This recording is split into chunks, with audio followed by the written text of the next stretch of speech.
Assalamualaikum dan salam sejahtera. Saya Hamizah binti Muhammad Arsaf, guru kanan Tadika Bijak Suria. Hari ini saya akan membuat pembentangan tentang aktiviti yang akan dijalankan di Tadika Bijak Suria ini. Okey, aktiviti yang pertama ialah aktiviti gotong royong perdana. Okey, gotong royong perdana ini dijalankan kerana pembukaan semula sekolah selepas musim PKPB dan kita perlu membersihkan sekolah sebelum kanak-kanak mula bersekolah. Okey. Objektif aktiviti ini adalah untuk mewujudkan iklim yang kondusif serta identiti sekolah sebagai institusi yang bersih, indah dan ceria. Yang kedua ialah melaksanakan amalan kebersihan bagi mencapai kepuasan yang maksimum. Okey, yang ketiga ialah mewujudkan kerjasama antara ibu bapa, guru komuniti setempat. Aktiviti gotong royong perdana ini juga adalah untuk memberi menunjukkan macam bagaimana kanak-kanak bersekolah di tadika ini. Okey, dan yang terakhir sekali, memastikan segala SOP yang diberikan oleh kerajaan dilakukan di tadika ini bagi memastikan COVID-19 ini rantaian COVID-19 ini terputus. Okey. Okey, maklumat program ini akan bertempat di Tadika Bijak Suria. Masanya ialah 8 pagi hingga 11 pagi, tarikh 22 Julai 2020. Tujuan ialah untuk gotong royong sempena COVID-19 ni lah, pembukaan sekolah semula. Okey, yang terlibat guru, ibu bapa dan komuniti setempat. Okey, atau cara program ini ialah pada pukul 8 pagi ibu bapa mula berkumpul. Okey, sarapan pagi disediakan. Okey, selepas itu pembahagian kumpulan dan tempat dan pembahagian peralatan. Pada pukul 10 pagi, ibu bapa, guru dan wakil komuniti akan rehat untuk minum pagi dan gotong royong. Selepas itu gotong royong akan disambung. Okey, pada pukul 11 pagi semua ahli akan berkumpul dan acara penutup. Okey, kat sini saya ada bagi skop tugas. Yang pertama ialah pembersihan longkang. Okey, pembersihan longkang ini adalah untuk melancarkan sekolah dah lama tak buka. So untuk memastikan tiada tempat pembiakan nyamuk Aedes. Okey, longkang perlulah dipastikan tiada air bertakung dan aliran lancar. Okey, yang kedua adalah kelas. Okey, AJK yang bertugas di dalam kelas adalah perlulah membuat menanda laluan keluar masuk menggunakan tip, mensanitasi meja dan kerusi dan alatan permainan. Okey, yang ketiga ialah bahagian berkumpul. Okey, bahagian laman lah. Okey, bahagian ini juga perlu ditampal tip untuk aliran keluar masuk pelajar dan menanda penjarakan sosial. Apabila murid berkumpul, kita perlu menjadikan tip untuk menanda untuk murid-murid berkumpul, ada penjarakan sosial di situ. Okey. Tempat keempat ialah kawasan permainan. Okey, untuk selepas musim PKPB ni, masa musim PKPB ni, semua alatan permainan tidak boleh dimainkan. Jadi kawasan ini perlu ditutup. Dengan cara kita AJK akan tutup pita menggunakan pita atau papan tanda, dan papan tanda lah dilarang main di kawasan ini. Okey, seterusnya, okey, yang ini special sikit lah, membuat tempat membasuh tangan. Okey, sekarang ni bila COVID-19 ni, kita kena murid kena kerap basuh tangan, cuci tangan, pastikan tangan bersih. Yang ini kita kena buat sendiri. Dan murid perlulah menyediakan AJK perlulah menyediakan tempat yang inovasi lah kita buat sendiri, tempat basuh tangan menggunakan tong sampah hitam. Yang itu akan disediakan lah. Okey. Next, seterusnya ialah laman tanaman.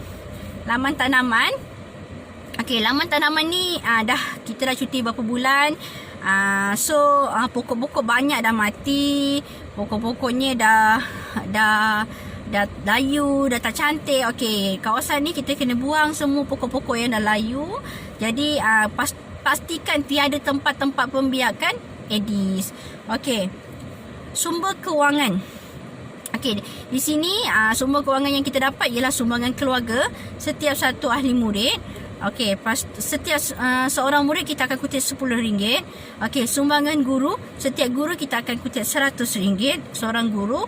Okey, dan kita mendapat sumbangan daripada pihak Tesco.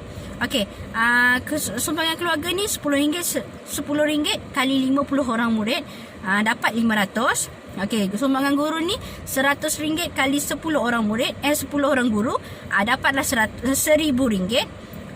Dan sumbangan daripada pihak Tesco sebanyak RM500. Jumlah keseluruhan kita ada RM2,000. Okey, anggaran penglibatan aktiviti ini 50 ibu bapa penjaga. Okey, 50 ni kita minta wakil sahaja. Sama ada ibu ataupun bapa. Kita minta salah satu sebab kita punya kawasan tak besar dan kita perlukan juga penjarakan sosial antara semasa aktiviti ni berlaku. Okey, kita pun tak naklah terlalu ramai, terlalu crowded. Okey, 50 ibu bapa penjaga, 25 komuniti setempat. Okey, komuniti setempat ni termasuklah wakil pihak Tesco, komuniti taman dan wakil surau. Okey, 10 orang guru. Okey, 10 orang guru ni semua yang terlibat. Okey, semua guru akan terlibat dalam aktiviti ni. Okey, anggaran pembelanjaan. Okey, anggaran pembelanjaan ni peralatan. Okey, peralatan pembersihan lah, termasuk tip, plastik sampah, mop, penyapu, Dettol, hand sanitizer, mask, sarung tangan, kain lap, peralatan tempat basuh tangan. Okey, berjumlah RM980. Okey, untuk makanan, ibu bapa, guru dan warga komuniti. Okey, saya cadangkan ada 3 kali makan, sarapan, minum pagi dan makan tengah hari. Okey, sarapan RM4 kali 85 orang, jumlah 340. Minum pagi RM3 satu orang, kalikan 85 orang, jadinya RM255. Dan makan tengah hari RM5 kalikan 85 orang, jadinya RM425. Total RM1,020. Okey, untuk makan tengah hari kita akan bungkus dan parents akan bawa balik. Parents akan bawa balik, guru akan bawa balik dan semua akan bawa balik lah. Kita tak ada makanan kat situ. Okey, jumlah keseluruhan anggaran pembelanjaan adalah RM2,000. Okey, tepat RM2,000. Okey, jawatan kawasan aktiviti, Cikgu Herman sebagai pengerusi, Cikgu Siti Hajar sebagai penyelaras, saya guru kanan, Cikgu Sharifah sebagai bendahari, Cikgu Syamilah AJK juru acara, Cikgu Haniza AJK peralatan, Cikgu Amira AJK makanan, Cikgu Azizah AJK sijil, Cikgu Hafizah AJK persiapan tempat, Cik Amalina wakil penolong pengurus Tesco, Ustazah Haliza wakil daripada Surau Al-Falak dan Puan Hadizah ketua tertinggi kelab ibu bapa tadika. Okey, dalam aktiviti ini jawatan-jawatan khas ini adalah sebagai ketua. Okey, ketua ini yang akan bertindak sebagai ketua setiap stesen. Okey, contohnya Puan Cikgu Haniza. Okey, Cikgu Haniza JK Peralatan. Dia juga akan dapat satu tempat kawasan, contoh kawasan tanaman, dan dia akan jadi ketua di kawasan tanaman. Okey, di situ kita akan tengok, pastikanlah semua kerja selesai sebelum tamat kita punya aktiviti gotong royong. Okey, pada akhir program ini nanti kita apa yang dapat kita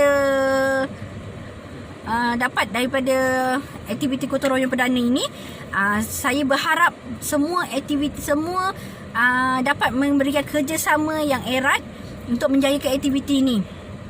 murid dapat memulakan persekolahan dengan selesa dan selamat. Kita sebagai ibu bapa juga akan rasa selamat bila kita nak hantar anak kita, bila tengok keadaan sekolah sudah sedia untuk terima murid. Okey. Program ini juga untuk mengeratkan lagi antara ibu bapa, guru, komuniti. Tiada had antara ibu bapa, guru dan komuniti. Kita sama-sama untuk sama-sama bekerjasama untuk memastikan anak-anak kita selesa dan sihat untuk pergi ke sekolah. Okey, kita perlu memastikan sebelum anak-anak ni masuk ke sekolah, kita tengoklah keadaan sekolah kita dah cantik, dah bersih, tak ada takungan air, apa semua, tak ada tempat pembiakan nyamuk Aedes, dan penjarakan sosial penjarakan sosial, tampal tip, apa semua dah settle. So kita akan pastikan semuanya akan berjalan lancar sebelum anak-anak murid kita naik sekolah. Okey, itu sahaja daripada saya. Sekian, terima kasih. Assalamualaikum.